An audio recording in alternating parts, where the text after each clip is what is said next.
Hey guys, so the WHO has been in the news for proposed amendments to the international health regulations. The IHR was put together in 2005 to prepare for and respond to disease outbreaks at an international level. After COVID-19 though, WHO and its member states felt that the current regulations were lacking and ineffective in dealing with worldwide pandemic. Over 300 amendments to the IHR have been under review, some of which are quite alarming. But before we look at some of the amendments, make sure that you like this video, subscribe to this channel if you haven't already, and hit that notification bell so that you don't miss any of our videos. Okay, so here's the news.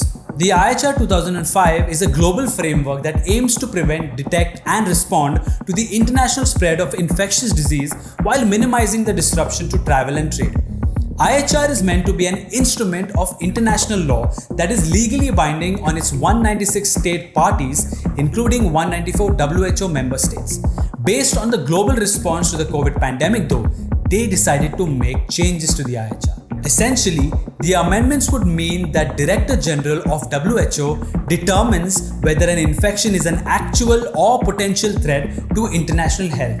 And if so, he mandates how the country should respond to this situation.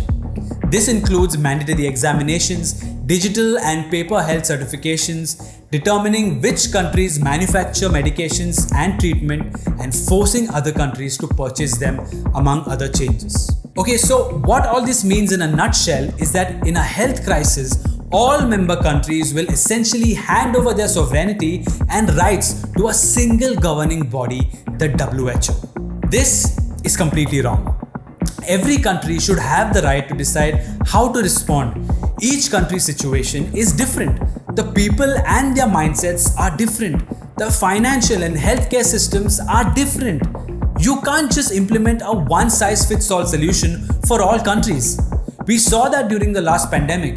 What worked in some countries proved disastrous or in some cases useless in other countries. A country shouldn't be forced to produce or buy any medication that doesn't meet their standards or tests.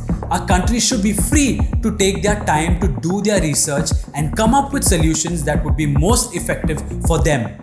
Now, what if a country doesn't want their citizens to suffer from unknown consequences from an insufficiently tested vaccine? What if they don't think the situation is dire enough to implement travel restrictions or mandatory vaccinations? These are violations to fundamental right to dignity and personal liberty. This is just the latest attempt by billionaire-funded organization to implement a unified global system that removes individual freedoms and rights. Okay, I need your opinion on this now. What do you think about this? Do you think WHO should have such power and control to dictate how countries respond to a health crisis? Or do you think a country should have the right to govern and take care of its citizens in the best way they think is possible? Let us know in the comments below. Also, if you like this new format, let us know by liking and subscribing to our channel. Until next time,